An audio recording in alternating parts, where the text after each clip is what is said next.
Now we will start part 2. But Evelyn was not going to give up. She was determined to lead a normal life and pursue her interest in music. जब doctor जो declare कर देते हैं कि Evelyn जो है वो def हो चुकी है, लेकिन एवलेन जो है वो वहाँ पे गिव अप नहीं करती है, वो हार नहीं मानती है. उसका जो यहाँ से पता चलता है कि वो बहुत ज़्यादा डिटरमाइंड गर्ल रहती है, उसमें बहुत ज़्यादा डिटर्मिनेशन था और वो कंटिन्यू करना चाहती है. वो लोगों जो आम लोग होते हैं, जो नॉर्मल इंसान होते हैं, वो उन लोगों की तरह ही जीना चाहती है और वो चाहती है कि उसका जो एम था, जो वो बनना चाहती थी, वो बनना क्या चाहती है, एक म्यूज़िशियन बनना चाहती है. उसका एम रहता है, उसका गोल रहता है कि वो एक म्यूज़िशियन बने और इसी वजह से वो लोगों की तरह, आम लोगों की तरह ही वो अपने लाइफ को कंटिन्यू रखना चाहती है और अपने इंटरेस्ट को, जो उसका इंटरेस्ट जिस चीज़ में है, वो अपने इंटरेस्ट को भी कंटिन्यू रखना चाहती है. One day she noticed a girl playing xylophone and decided that she wanted to play it too.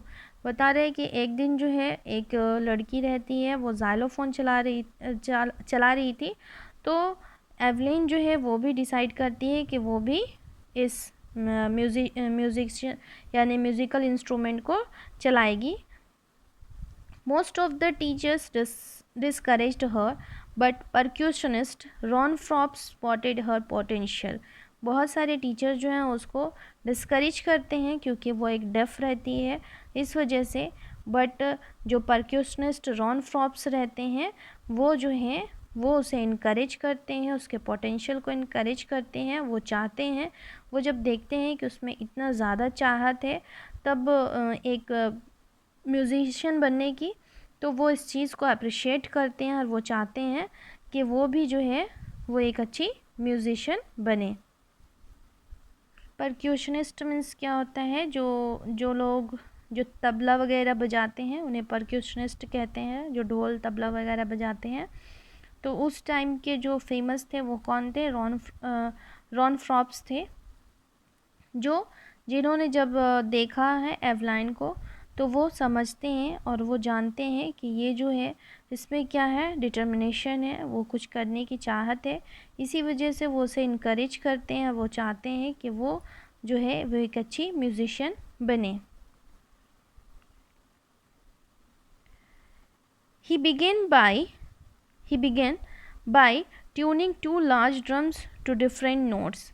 Don't listen through your ears, he would say, and try to sense it some other way, says Evelyn. Suddenly I realized I could feel the higher drum from the west up and the lower one from the west on. Frops repeated the exercise, and soon Evelyn discovered that she could sense certain notes in different parts of her body. I had learned to open my mind and body to sounds and vibrations. The rest was sheer determination and hard work. अब क्या होता है, Ron फ्रॉप्स जो हैं वो दो जो है लार्ज ड्रम्स लेकर के आते हैं. ड्रम्स समझ में आता है ना, जो बजाते हैं, जिससे ढोल जिसको कहते हैं. तो जो लार्ज ड्रम्स लेकर के आते हैं और वो लार्ज ड्रम्स जो लाते हैं उसमें डिफरेंट नोट्स जो है बजाते हैं, वो डिफरेंट साउंड जो है वो क्रिएट करते हैं. वो उसे और एवलाइन ग्लेनी को बोलते हैं कि इसे जो है वो अपने यानी कि सुनना, क्योंकि वो डेफ है, वो सुन नहीं पाएगी, तो उसे बताते हैं कि इसे फील करो, इसे जानने की कोशिश करो. जब वो बजाते हैं, एक ड्रम को बजाते हैं और उसे बताते हैं कि वो उसे फील करे, वो किस सेंस में फील करना चाहती है, यानी अपने बॉडी पार्ट के हिसाब से उस सेंस में वो फील करेगी. एवलेन जो है वो बताती है कि उसने रियलाइज़ किया कि वो जो हायर ड्रम है, वो उसका साउंड जो है, उसके म्यूज़िक को, जो उसका जो नोट है, जो ट्यून है, वो जो है वो फील कहाँ से कर रही है, वेस्ट अप से, यानी अपने कमर से ऊपर. और जो लोअर जो है, जो ड्रम है, उसका जो टोन है, म्यूज़िक जो है, वो उसे फील कहाँ कर रही है, अपने वेस्ट से नीचे. तो और इस तरह से वो फ्रॉप्स जो हैं वो बार बार एक्सरसाइज को रिपीट करते हैं. डैट मीन्स जब बार बार वो सेम म्यूज़िक, सेम नोट को रिपीट करते हैं ताकि वो बहुत अच्छे से समझ पाए. अब जो है एवलेन ने वो जो है वो डिस्कवर करती है, वो जानती है कि उसका बॉडी पार्ट जो है वो अलग अलग म्यूज़िक को पे अलग अलग तरह से नोट्स जो है, जो म्यूज़िक का नोट्स है वो अलग अलग बॉडी पार्ट जो है वो उससे फिल कर रही है।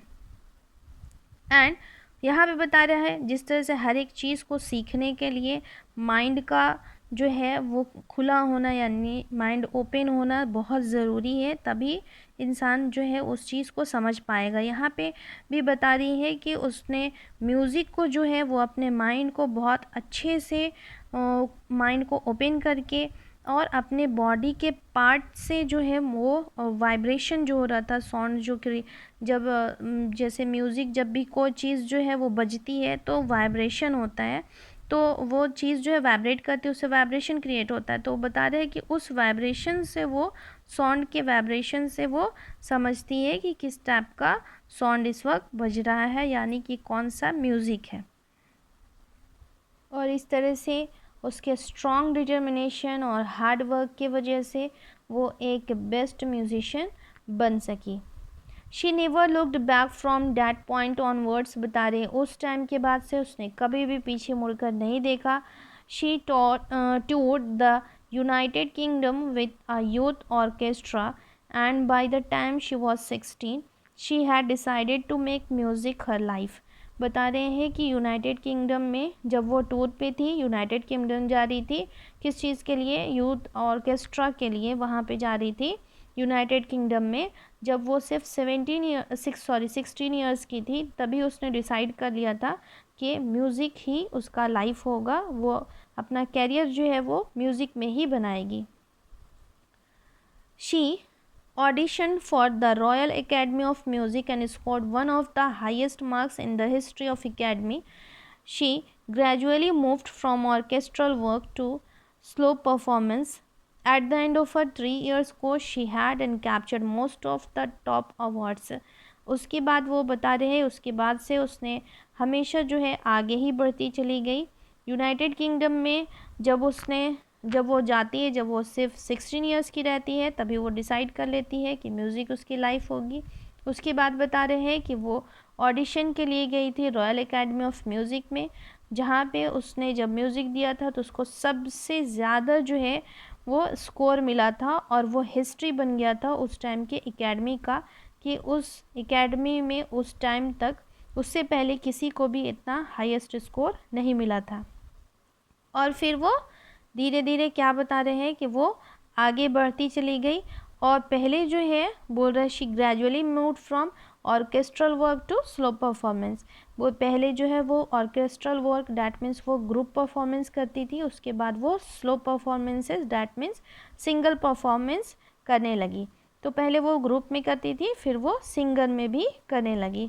और 3 इयर्स के कोर्स में बता रहे हैं कि उसने बहुत सारे अवार्ड को जीता है।